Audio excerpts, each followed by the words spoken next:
Hey guys, Midnight Strike here, back for another request video. This was requested by Thomas Rockaholic11, and obviously I actually made the title card way back in May because I anticipated doing this by the end of maybe May or June, but never really got around to doing it because I never got the game.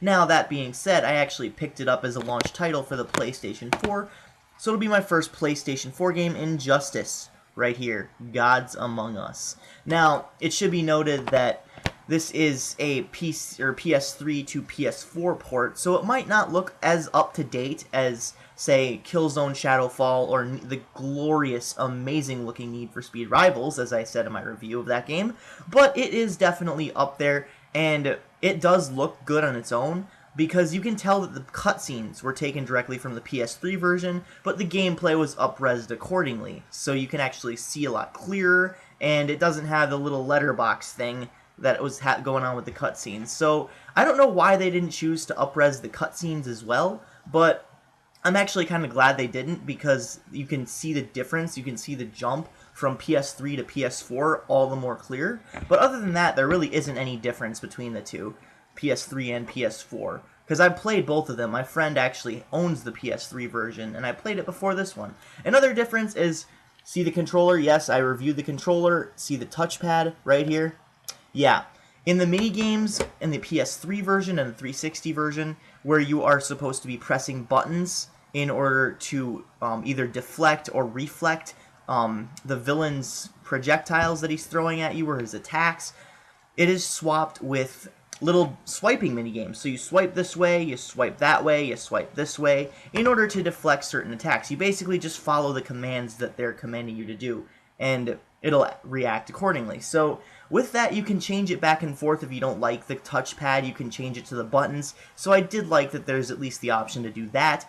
All the interactive cutscenes are really awesome. I feel like I'm playing a movie. This is really the first fighting game to achieve this end because it's more of like a TV show or a movie or a comic book. I don't really know what the correct word is or, anything like that, but I do feel like I'm playing at least kind of a movie or a TV show, to say the least. It's really interactive, it's really awesome, everything just feels right and smooth and fluid, and the fighting style seems a bit like from Marvel vs. Capcom or Mortal Kombat, but better. I absolutely did not like Marvel vs. Capcom that much, but with Mortal Kombat, I absolutely loved it. It was very fluid. You could jump really high, and you could do the jump, kick, jump, kick, jump, kick, the noob way of doing it, but I'll still have to get into that series more. I think this series, the Injustice series, if you want to call it that, if they're going to make any more games for this, has taken a lot of influence from games like Mortal Kombat 9, especially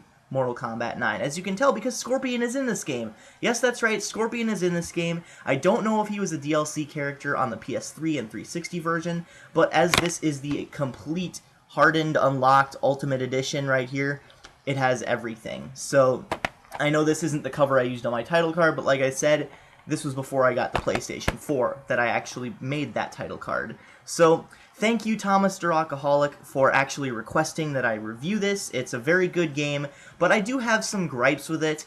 But, it's got a cliche story. The dialogue is a little cheesy, but, I mean, come on. It's DC. It feels like a DC game. It looks like a DC game.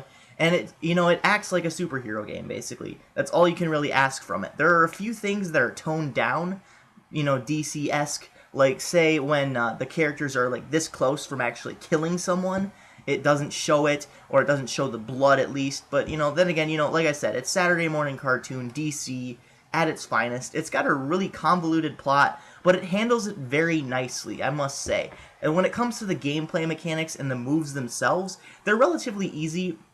They're relatively easy to unleash and actually accomplish and achieve and pull off, but that being said, there is a little bit of confusion when it comes to the button mapping of the games. I must say, when playing a fighter, do you guys get the feeling like do you know when you're facing a certain direction and the buttons, the directional arrows or the direction of the analog stick changes whether or not you are looking at the enemy or on the left side or the right side? Yeah, no, it doesn't change here, and that threw me off for the longest time. Once you get past that hump, though, it's not really that bad. So it's just really takes a really long time to get used to, and that's one of the things that I suppose they could have changed. Maybe there'll be a patch later, I doubt it, but still, it would be pretty awesome to at least give us the option to have the directional arrow buttons change, because that took me a really long time to get over. So, with that, I would probably rate this game, I don't know, 8.5, 9 out of 10. It's a pretty good fighter. I'm probably going to say 9 because it's really innovative. It's really got kind of a awesome twist on the DC universe. It's, you know, the whole parallel universe thing, and, you know, with Superman and the dynamic of him being the bad guy was just really off the hook, and you didn't really see it coming until, well, actually you saw the beginning, but you didn't see the parallel universe coming until the middle part of the beginning. So with that, I'm probably going to rate this game a 9 out of 10. It's really awesome. You guys should check it out. If you're into fighting games, then check it out. If you're into DC, then it is a must-buy. But with that, this is Midnight Strike 3625. Keep calm and rock on.